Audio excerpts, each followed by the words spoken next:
after touching down in Belfast, about to get on the ferry, and there's a big queue there. So yeah, Dublin to Belfast, and then we're getting on a ferry then and on our way to Glasgow. So make sure you stay tuned and see how we get on today. So we're just here on the ferry from Belfast to Glasgow. I'm here with Oisin, Pat Duffy, here with Kieran. First, Oisin, how many years have you been coming to watch games of Celtic with this club? Well, this will be my third year now, coming with Naomh Padraig personally. I went in the first game with Naomh Padraig would have been 2017 at Christmas, Anderlecht in the Champions League. Pat, you've been travelling here how many years? Well, I'm in the club since the early 90s, but prior to that we travelled ourselves over and back, usually car, 5 lads, do a weekend. Kieran is the secretary of the Naomh Padraig Celtic Supporters Club and one of the men who's helped us come along to this trip today. Kieran, how long have you been involved with this supporters club? I'm a member of the club now, 25 years this year. I would have gone with my father as a young kid, and I suppose the first opportunity when I was 18, 19, got a season ticket, got shares in the club to put up on the wall, and I suppose it's been a huge part of my life ever since. I think this year is actually my 20th year in a row now having a season ticket, so I suppose out with family and that is probably one of the most important things in my life. And I think people often at home know me, they think of Celtic and they think of me and they think of me and they think of Celtic, so it's sort of intertwined at this stage. Yeah, what was it that drew you to the Celtic Supporters Club itself, Naomh Padraig? Well, I've been a Celtic fan like most of my life since a young age, through my dad being a Celtic fan of my uncle and everything. So, and then we heard about this, so we decided, look, it'd be better to be able to go to more games and just being with a group of Celtic fans, lifelong Celtic fans, just being in a group with them. Yeah, from the early 90s I'll be with the club, you know. Yeah, what would be kind of some of the high points you've experienced while travelling over to games with the club? Well, look, everything from the minute you get on the bus, where prior it used to be O'Connell Street, you'd be queuing up, getting on the bus, heading across. Everyone, the camaraderie among everyone, you know, the banter, the crack, meeting up on the boat with other clubs, other members, getting to the game, and then that being off the pitch. On the pitch, we've had some fabulous memories, you know. My biggest memory probably would be 98, stopping Rangers doing the 10 in a row, St Johnstone, last day of the season, couldn't get any more. You know, it was just built up for that day, you know. The feeling you had was just one, you were terrified and excited and then won, you know, so that would be a great memory. Then you have the games where you beat United, Barcelona. United was a good one for me because a lot of my mates would be United fans. They would put down Scottish football a lot and Celtic this, that and the other, but over them 2 legs Celtic would have, if it had been an aggregate game, Celtic would have still beat them over the 2 legs. So it wasn't just a one-off beating them up in Parkhead. It was great, you know. Then you have Barcelona, of course. European nights are always great. I wouldn't get to as many European nights as obviously due to work commitments, but look, every day is brilliant. Every game you go to, there's never one you come back and you say it hasn't been a great experience or met somebody new.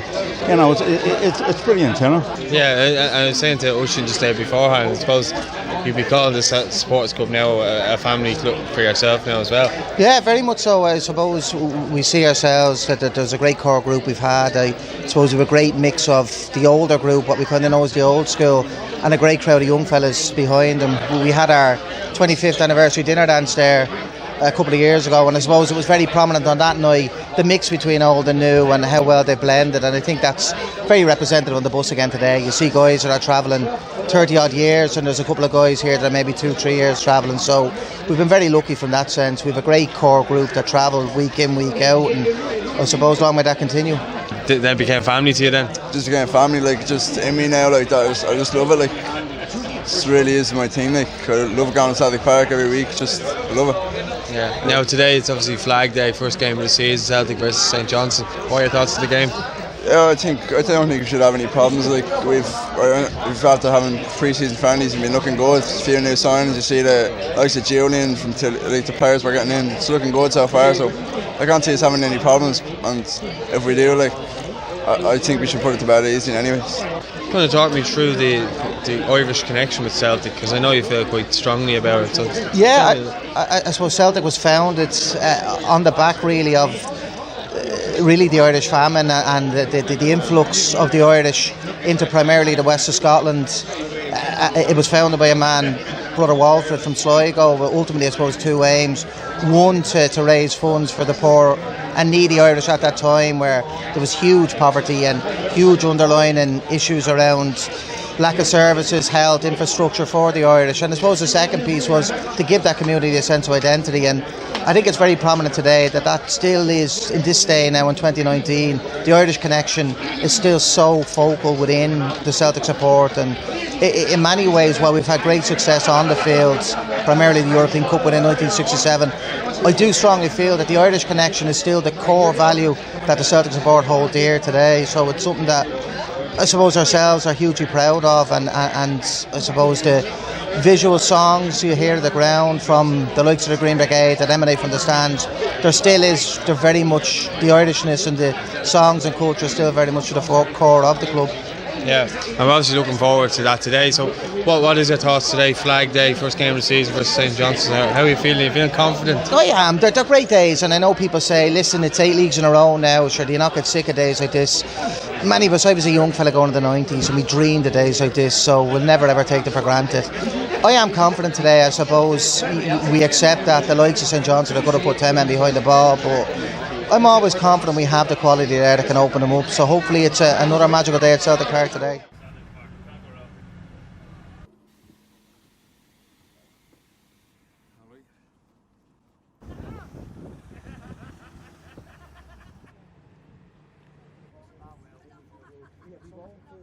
So we're here outside Parkhead, as you can see there. I'm here with Joe from the Kano Foundation.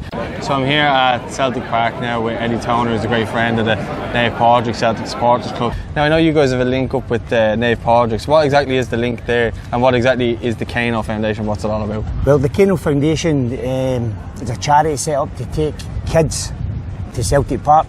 We've got 186 season tickets, and we give them away free every week. And we try to link up with people in Dublin just so we can diversify the kids that are coming over. So we've had maybe 3, 4, 5, 6 groups in the Dublin area, and they normally come over on the bus, the overnight trip on the bus. So Eddie, do you want to tell us a little bit about your kind of links with the supporters club, and you know what goes on with yourself and the people that come over and the connection? Yeah, I've been a friend of the Naomh Padraig since maybe almost the inception in the Naomh Padraig in the 90s, when I met guys like Mark Burke and Albert and stuff like that when they started bringing the buses over from Dublin. I run the Denison Supporters Club here in the East End of Glasgow, and we've formed a very close sort of a bond with the guys in Dublin and the Naomh Padraig. And it's great to see the Naomh Padraig still going strong in these days, because, you know, seeing the Supporters Club travelling from Ireland still in the numbers they do is important. The lifeblood every football club for me is the supporters club and the travelling fans. People say without the fans we have nothing, and that's true for us more than anybody. But for us there is an importance to see buses coming from Ireland on a regular basis, and the importance lies with the man here behind us, Brother Walfred, and the statue behind us. Celtic, as everybody knows, were formed by the Irish Catholic community here in the East End of Glasgow. This man was a prime mover, Brother Walfred from County Sligo. So it's important that the links are maintained between Celtic and Ireland, and for that reason, you know, I'm really heartened to see the Naomh Padraig and the other Irish supporters clubs and many other supporters clubs still coming here in such strong numbers. I know it's a long haul, 4 in the morning, but once the kids get here, they have a great day. And what is the whole thing that the Kano Foundation do as a whole here with locals and so on? It's a wide-ranging thing, because we actually give the tickets to the kids, but the actual individual groups that come, they actually use it for different purposes. Like schools will use it, the kids will need to improve their schoolwork so they can get a day out of the football. Football teams, etc., they'll use it as team bonding, because the money it costs for parts and things like that, they can't really do much. Maybe at Christmas time they'll do stuff, but they actually get a day out together is a wee bit unusual in this day and age. So they can actually all go to the game together, sit and have a carry on together. We'll give them like a scarf and crisp, sweets, juice. We'll feed them before the game. So they have a good day out. We in the Denison #1 probably regard the Naomh Padraig as our sister club, if you like, in Ireland. And like all supporters clubs, there's a great camaraderie. You know, we look at helping one another out with travel, accommodation, you know, with tickets for matches and all of that. And that's the beauty of the supporters club movement.